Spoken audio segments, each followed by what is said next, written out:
Now example 3.11. A storage battery of EMF 8 volt and internal resistance zero point 0.5 ohm is being charged by 120 volt DC supply using a series resistor of 15.5 ohm. What is the terminal voltage of the battery during charging? What is the purpose of having series resistor in a charging circuit? Now see the EMF of the battery that is given to you 8 volt, its internal resistance that is 0.5 ohm. The supply voltage with the help of which the battery is charged that is 120 volt, and external series resistance that is 15.5 ohm. Now the equation of the charging current I that is V minus E upon R plus R. So we can write V that is 120, E 8, capital R 15.5 and small r that is 0.5, and you will get the answer I that is 7 ampere. Here you have to remember this equation of the charging current because the theory of charging current that is not given to you in the text, or we can say the charging process of the battery that is not given to you in the text. Okay. Now terminal voltage of the battery during charging. So during charging process through the battery, the current flows in opposite direction. When battery is in use, at that time, in outer circuit, the current flows from positive terminal of the battery to negative terminal of the battery, and through the battery, negative to positive. But now, external supply voltage, which is large one, 120 volt, is connected to it for charging process. So at that time, positive terminal of the supply voltage is connected with positive terminal of the battery, and negative terminal of this DC supply that is connected with negative terminal of the battery. Now this supply voltage is greater than EMF of the battery. So now through the battery, the current flows from positive terminal to negative terminal. So in opposite direction current flows. So now here we have to take the equation for the terminal voltage V dash equal to E plus IR. When battery itself is in use, at that time we write the equation for the terminal voltage that is E minus IR. But in charging process, we have to take V dash equal to E plus IR. E that is 8, I that we calculated 7, and R that is 0.5. Solve it, you will get the terminal voltage of the battery. Now, what is the purpose of having a series resistor in a charging circuit? Series resistor is used to control the current in the charging process. Clear to all of you? 3.12. In a potentiometer arrangement, a cell of EMF 1.25 gives a balance point at 35.0 centimeter length of the wire. If the cell is replaced by another cell and the balance point shifts to 63.0 centimeter, what is the EMF of the second cell? Now, very simple example. E1, that is the EMF of the first cell, that is 1.25 volt. And for that, we get the balance point at length L1 equal to 35 centimeter. Now, when second cell having EMF E2 is connected, at that time we get the balance point at 63 centimeter. Then what is the EMF of this second cell that we want to find?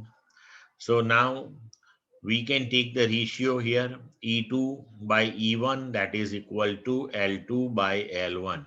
So E2 that is equal to E1 into L2 by L1. E1 that is 1.25, L2 that is 63, L1 that is 35. Now solve this one, you will get the EMF of the second cell. Clear? Example 3.13. The number density of free electrons in a copper conductor estimated in example 3.1 is 8.5 into 10 raised to 28 per meter cube. How long does an electron take to drift from one end of a wire 3 meter long to its other end? The area of cross section of the wire is 2 into 10 raised to minus 6 meter square, and it is carrying a current of 3 ampere. Now see the given data. Number density of electrons, that is 8.5 into 10 raised to 8 per meter cube. Length of the wire, that is 3 meter. Area of cross section, that is 2 into 10 raised to minus 6 meter square. And the current, that is 3 ampere. Now see here. How long does an electron take to drift from one end of a wire to its other end? Means we have to find the time taken by electron to move from one end of the wire to other end. When the electrons are flowing in the conductor and constituting the current, at that time the electrons are moving with drift speed. So here, suppose in time t, electron travel the distance equal to 3 meter, it implies that it moved from one end of the wire to the other end. Then we can write time t, that is distance upon speed. So distance covered, that is length of the wire, with speed, that is the drift speed. Length of the wire is given to you 3. But what is the drift speed? That is not given to you here. See. So now we have to calculate drift speed. We have equation J, that is equal to NEVD. J, that is current density, and that is equal to I upon A. So make here drift speed Vd as a subject of equation. So Vd equal to I upon NEA. Now substitute the values of I3 and 8.5 into 10 raised to 28, E 1.6 into 10 raised to minus 19, area A, that is 2 into 10 raised to minus 6. Solve this one, you will get drift speed. And now substitute this value of drift speed here and then calculate the time taken by electrons to move from one end of the wire to the other end. Clear? Additional exercise 3.14. The Earth's surface has a negative surface charge density of 10 raised to minus 9 coulomb per meter square. The potential difference of 400 kilovolt between the top of the atmosphere and the surface results in a current of only 1800 ampere over the entire globe. If there were no mechanism of sustaining atmospheric electric field, how much time roughly would be required to neutralize the Earth surface? Radius of Earth, that is this much. So here see, the surface charge density given to you, that is 10 raised to minus 9 coulomb per meter square. Due to the potential difference of 400 kilovolt between the top of the atmosphere and the surface of the Earth, 1800 ampere current is constituted over the entire globe. So I, that is 1800. Potential difference V, that is 400 kilovolt. So that is 400 into 10 raised to 3 volt. Radius of the Earth 6.37 into 10 raised to 6 meter. That is given to you. So when charges flows the current is constituted. So here, first of all, we have to calculate the total amount of charge residing on the surface of the earth. Surface charge density is given to you. Surface charge density, that is equal to total charge upon total area. So total amount of charge on the surface of the earth, that we can write Q, that is sigma, the surface charge density, into total surface area, that is 4 pi r square. Sigma, that is 10 raised to minus 9. 4 pi 3.14. Radius of the earth 6.37 into 10 raised to 6 whole square. Solve this one, you will get the total amount of charge. Now, suppose here total time taken by this total amount of charge to flow from the surface of the earth to atmosphere. Okay, means now earth becomes neutralized one in time t. So this particular charge constitute the current 1800 ampere. So we can write I, that is Q by T. So T, that is equal to Q by I.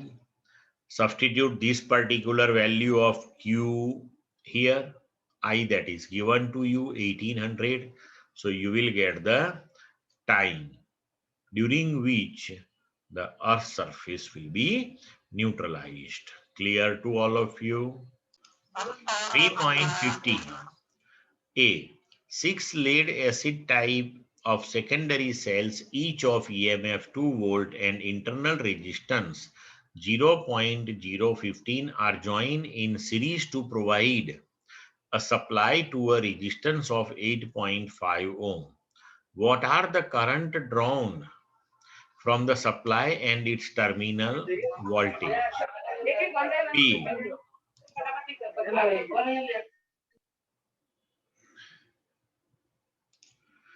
A secondary cell after long use has an EMF of 1.9 volt and a large internal resistance of 380 ohm. What maximum current can be drawn from the cell?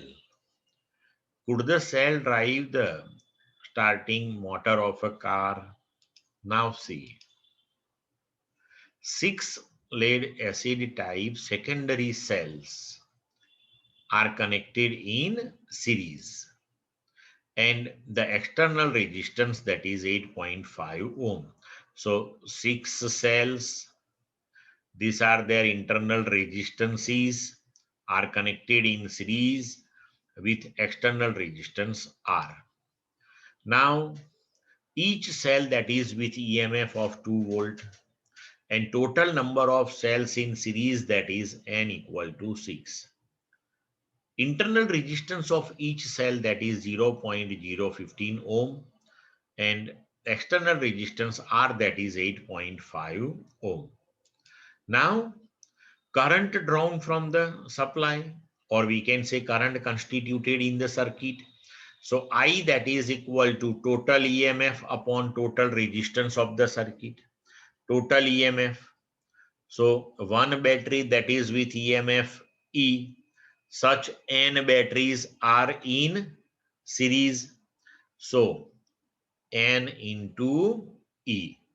Here all the batteries we have to consider in constructive manner. Upon total resistance, so external resistance R and 6 internal resistances are in series. So here we can write for n resistors in series NR. So total resistance R plus NR. Clear? Now substitute the values. Number of batteries, that is 6. Each one, that is with EMF 2. Capital R, that is 8.5. N, that is 6. And internal resistance of each one, that is 0.015. So you will get the total current constituted in the circuit. Now see terminal voltage. So terminal voltage V, that is equal to IR, whatever is the potential difference across two terminal of this resistor. That will be the terminal voltage of this combination. So I we calculated and R that is given to you 8.5.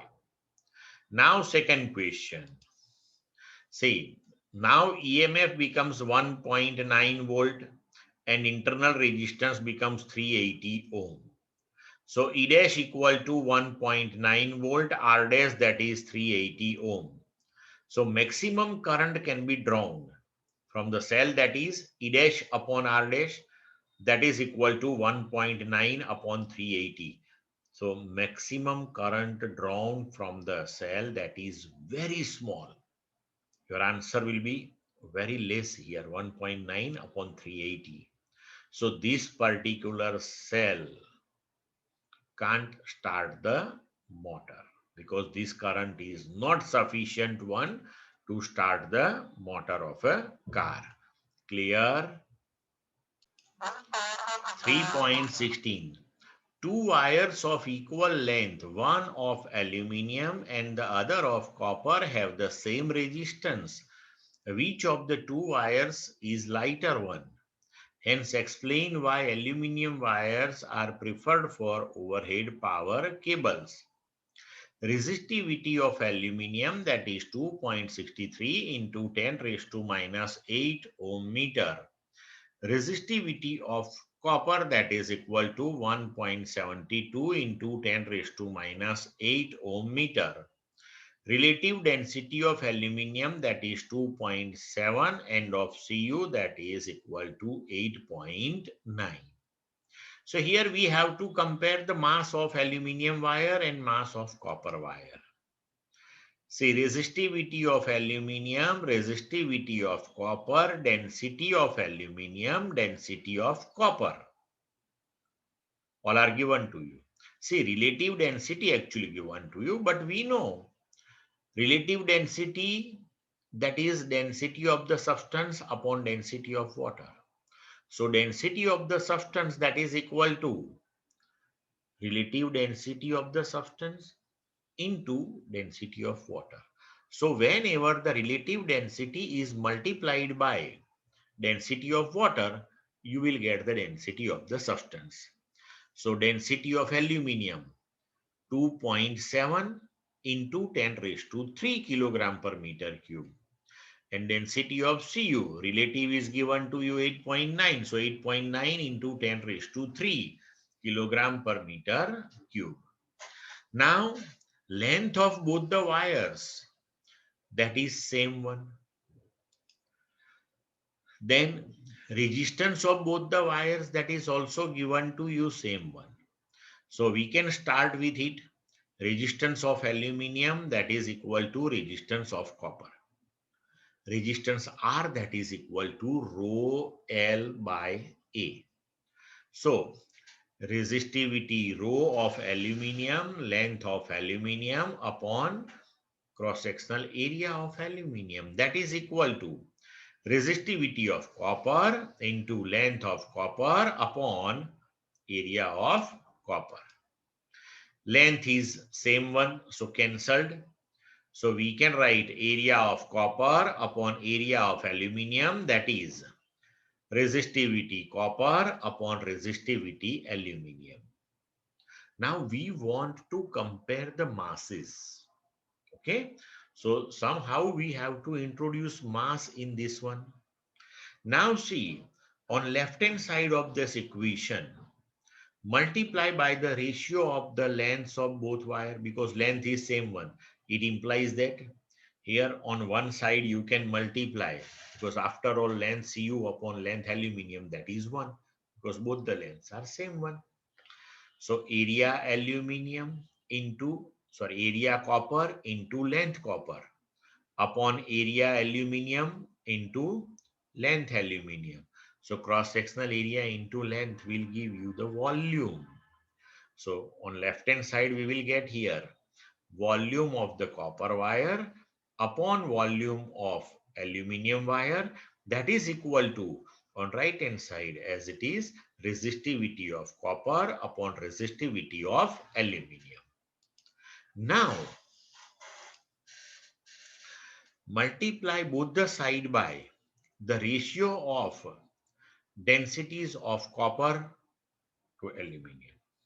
So volume of copper into density of copper divided by volume of aluminium into density of aluminium. On right hand side, resistivity copper into density copper upon resistivity aluminium into density aluminium.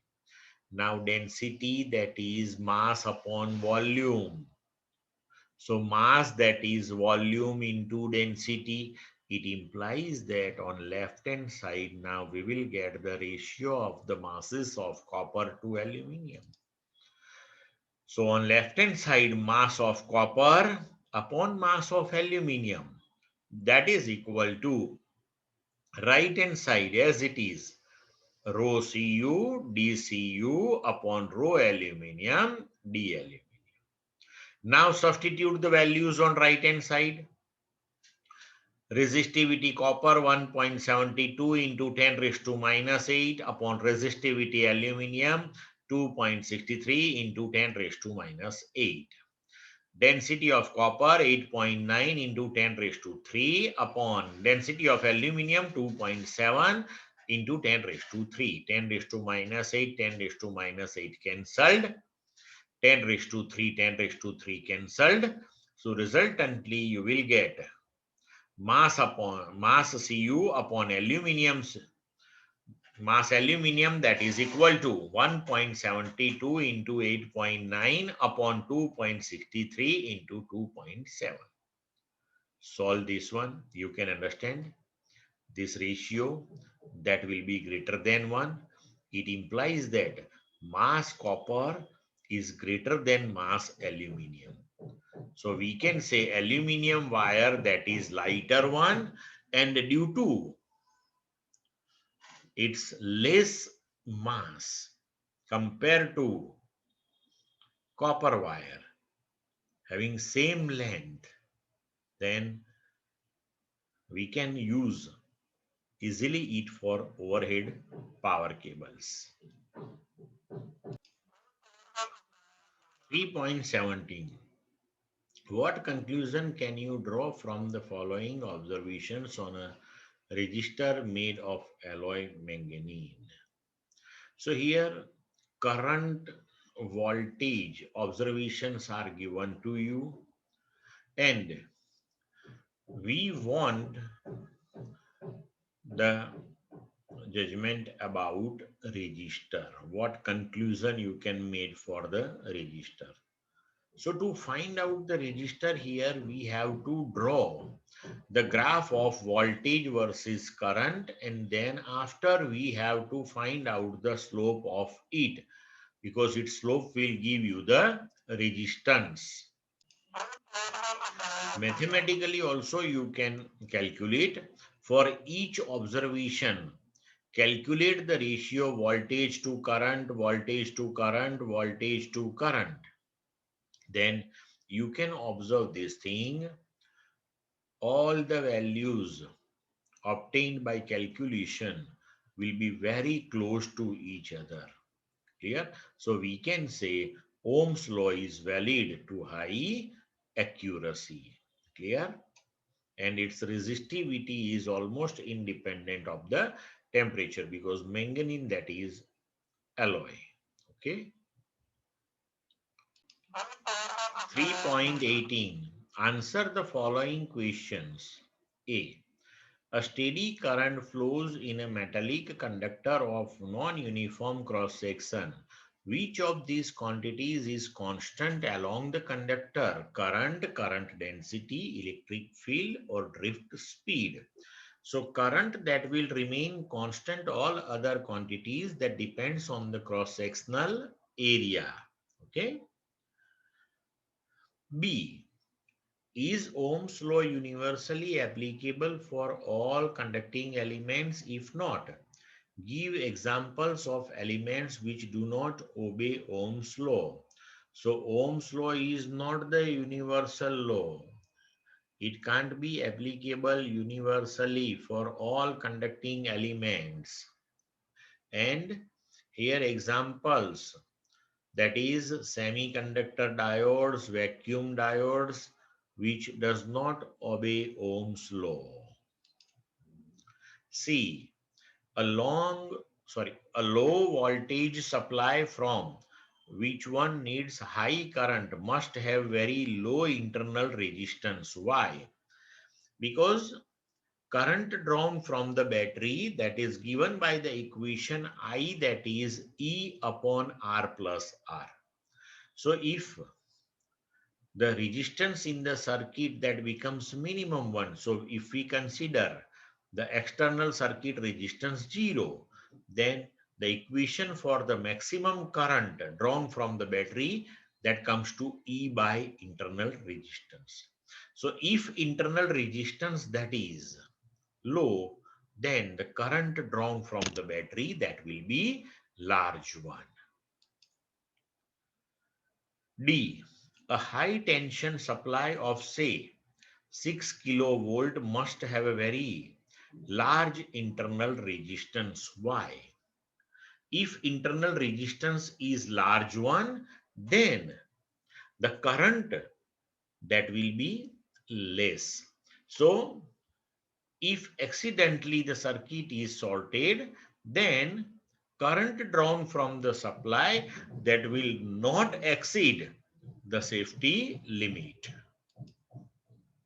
Clear up to this one? 3.19.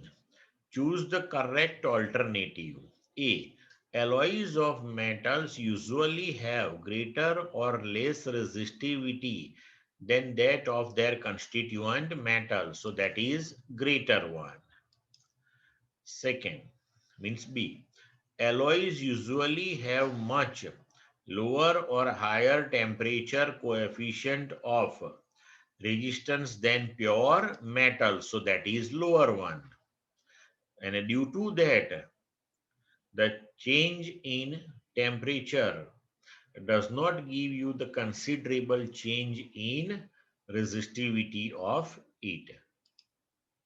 C. The resistivity of the alloy manganese is nearly independent of or increases rapidly with increase of temperature. So it is independent of. D. The resistivity of a typical insulator, e.g. amber, is greater than that of a metal by a factor of the order of 10 raised to 22. Clear up to this one? 3.20. A. Given n resistors, each of resistance R, how will you combine them to get 1. Maximum, 2. Minimum effective resistance? What is the ratio of the maximum to minimum resistance? Question B. Given the resistances of 1 ohm, 2 ohm, 3 ohm, how will we combine them to get an equivalent resistance of 1. 11 by 3 ohm, 2. 11 by 5 ohm, 3. 6 ohm, 4. 6 by 11 ohm? C. Determine the equivalent resistance of network shown in the figure. So let's first discuss question A. Now we want maximum and minimum effective resistance by the combination of n resistors, each with value R. So we already studied in theory, in series combination of the resistors you will get the maximum resistance, and in parallel combination you will get minimum resistance. So if all these resistors are connected in series, then effective or equivalent series resistance, that will be maximum one. So R maximum, that is N into R. And when all these are connected in parallel combination, then effective resistance of parallel combination Rp, that will be the minimum resistance. So R minimum, and each resistor that is with same value, so we can write R by N. Now ratio of R maximum to R minimum, that is equal to nr upon r by n. So ratio will be n square by 1. Clear? Now first we give answer of question C. Determine the equivalent resistance of the network shown in the figure. Now see here, figure A. So in figure A, see, for this first combination of the resistance is 1122 ohm. So here on upper side, say this one. So we can say in upper branch 1 resistor that is in series. So in upper branch the total resistance that is 2 ohm. Now this lower branch again 2 in series. So effective resistance that is 4. Now 2 and these 4 are parallel. So we can say for this first combination of 1122 ohm resistance is the effective resistance R dash, that is equal to 2 into 4 upon 2 plus 4. So you will get answer 4 by 3. Now for this first loop of 1122, the resistance is 4 by 3. But after that, another 3 combinations given to you are of same type. It implies that we can say 4 times this 4 by 3, 4 by 3, 4 by 3 is here in series. So resultant resistance between two end of this combination, that is 4 by 3 into 4. So that is 16 by 3 ohm. Now if you see this figure number B, then here one resistor R, then 2, then 3, then 4, then 5. All are in series. So effective resistance of this combination, that is 5R. Clear to all of you? Now question B. So three resistors, R1 that is with value 1 ohm, R2 2 ohm, R3 3 ohm. Now first we want resultant 11 by 3 ohm by the combination of these three.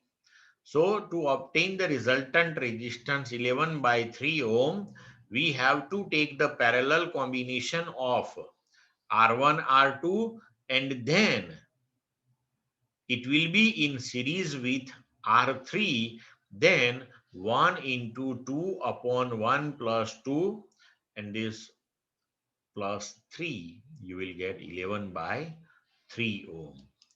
Then second you want 11 by 5 ohm. So that is possible for the parallel combination of R2 and R3, and that is in series with R1. So R2 R3 upon R2 plus R3 plus R1. So you will get 2 into 3 upon 2 plus 3 plus 1. Answer will be 11 by 5 ohm. Then third you want 6 ohm. So simple. Take the series combination of these three. So R1 plus R2 plus R3, that is 1 plus 2 plus 3, you will get 6 ohm. Then fourth, you want 6 by 11 ohm. So if all these three are connected in parallel, 1 upon R, that is equal to 1 upon R1 plus 1 upon R2 plus 1 upon R3.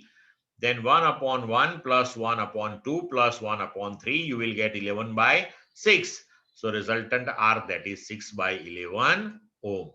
Clear to all of you? હવે જો અહીંયા actually છે ને તમે જ્યારે solve કરવા બેસો ને તો તમારે ટ્રાયલ એન્ડ એરર થી કરવું પડે, તો એ તો બહુ ટાઈમ જાય. So here we have to use the basic concepts of series and parallel combinations which we studied in theory. Now first we want 11 by 3 ohm. So 11 by 3. So this is resultantly 3 point something. 3 point something. So 3 point something resistance means some resistance which is less than 1 should be added to 3. So first of all, you can understand this R3 that you have to keep in series. So something will be added in 3. Now the thing which you want to add in 3, that should be less than 1 because your answer is 3 point something. Now you know this thing. In parallel combination of resistances, the equivalent resistance will be less than the smallest one connected in the combination. So now if we take the parallel combination of 1 and 2, then the resultant will be less than 1. Less than 1, it implies that your effective resistance for the parallel combination of 1 and 2, that will be 0 point something. So 3 plus that one will give you this one. So in this way, you can judge which type of combination that you have to take. Clear to all of you? 3.21. Determine the current drawn from a 12 volt supply with internal resistance 0.5 ohm by the infinite network shown in figure. Each resistor has 1 ohm resistance. Now see, whenever this type of infinite network is given to you, then first of all find out the symmetry of the combination of resistances which are repetitive in this network up to infinity. So here easily you can understand, see this one, R, R, R. Then after in the same manner again, R, R, R. Then again, R, R, R. So combination of three registers is, that is in a symmetry up to infinity. So now here do one thing. Keep one combination, the first one as it is, and then for remaining infinite minus 1 combinations. This is first combination. So remaining that we can say infinite minus 1 combinations. So here between these two terminal considered C and D, suppose the resistance that is R0. So now replace these infinite minus 1 combinations by R0.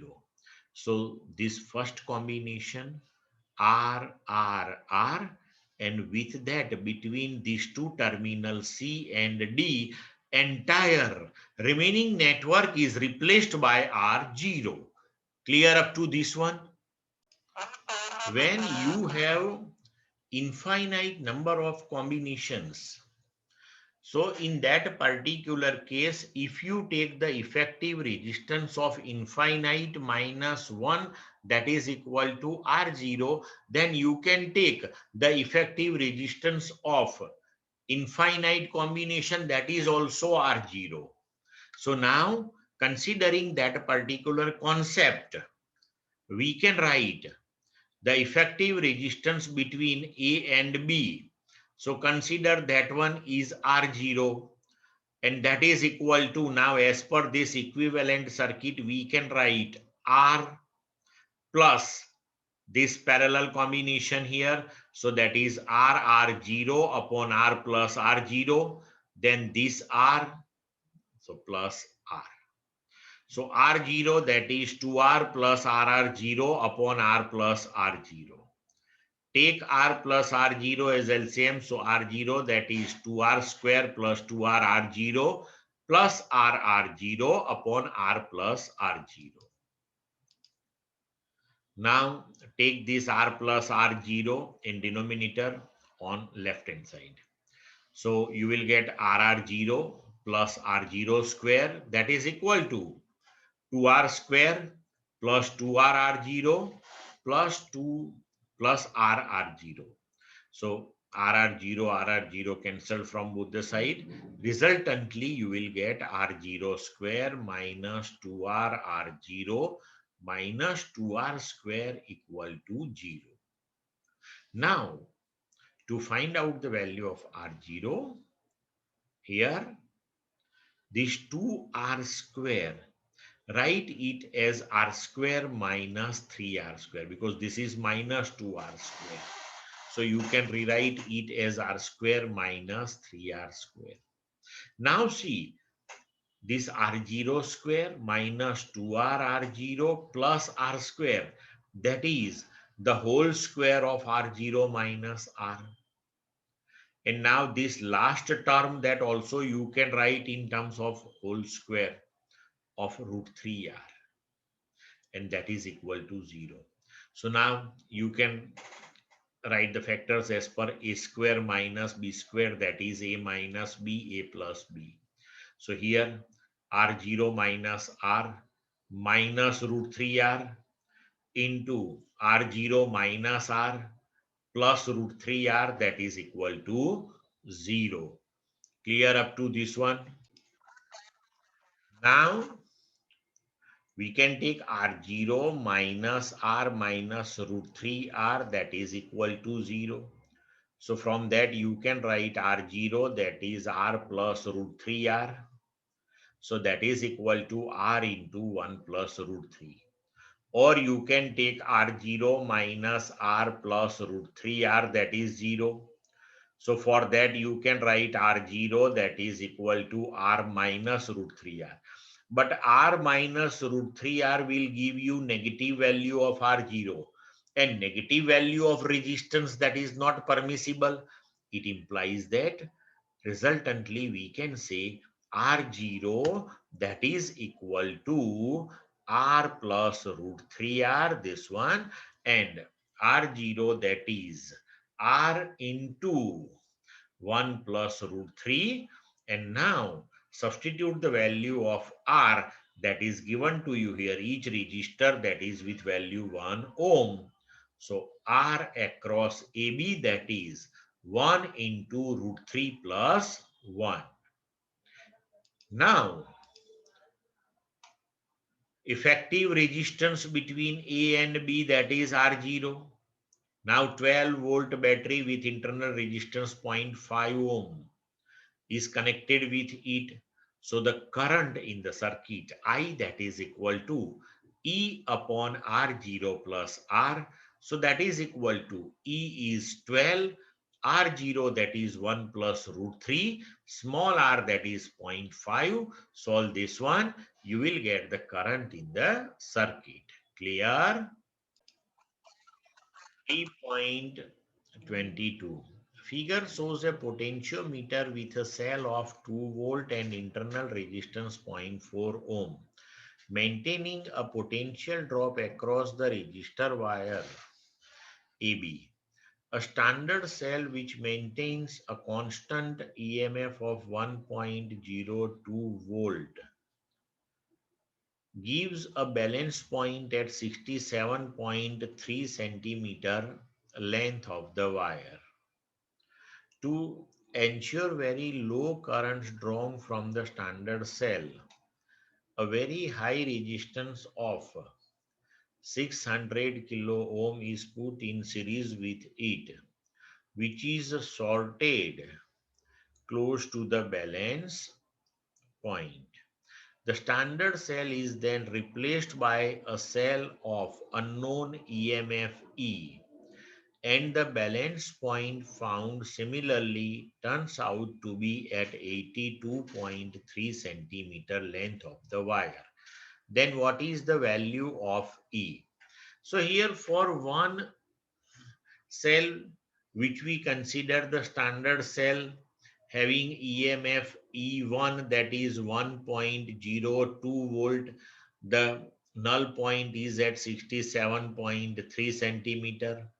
For another cell having unknown EMF E, the null point is obtained at 82.3 centimeter. So very simple thing, we can write E upon E1, that is equal to L2 upon L1. So EMF of the unknown cell, that is E equal to E1 into L2 upon L1, E1 that is 1.02, L2 that is 82.3, L1 that is 67.2. Solve this one, you will get the EMF. Clear? What purpose does the high resistance of 600 kilo ohm have? To reduce the current through the galvanometer. C. Is the balance point affected by this high resistance? No. D. Is the balance point affected by the internal resistance of the driver cell? No. E. Would the method work in the above situation if the driver cell of the potentiometer had an EMF 1 volt instead of 2 volt? No, because driver cell must have the EMF greater than the cell for which we obtain the null point. Otherwise, the potential difference across entire potentiometer wire, that will not be able to obtain the balance point. Clear? F. Would the circuit work well for determining an extremely small EMF, say of the order of a few millivolt, such as the typical EMF of the thermocouple? If not, how will you modify the circuit? So this circuit will not work for that. Okay.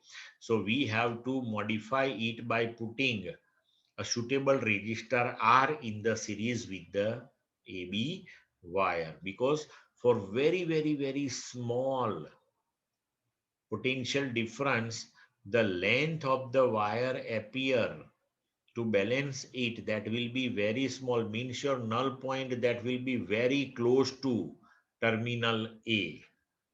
So easily you can't balance it. Okay.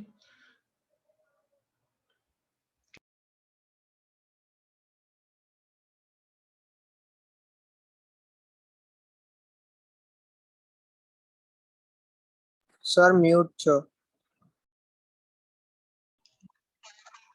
3.23 figure shows a potentiometer circuit for comparison of two resistances.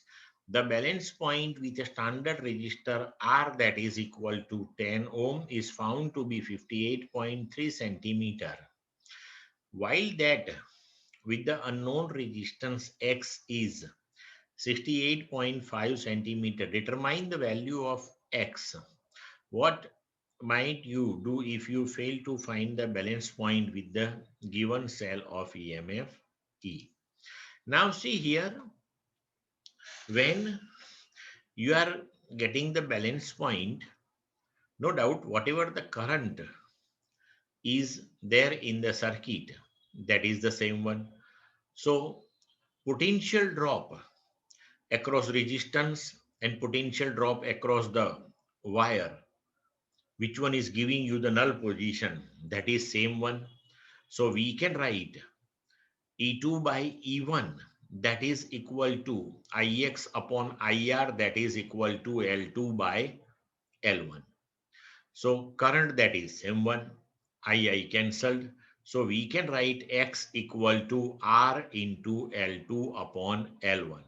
R that is given to you 10, L2 68.5, L1 58.3. Solve this one, you will get the unknown resistance.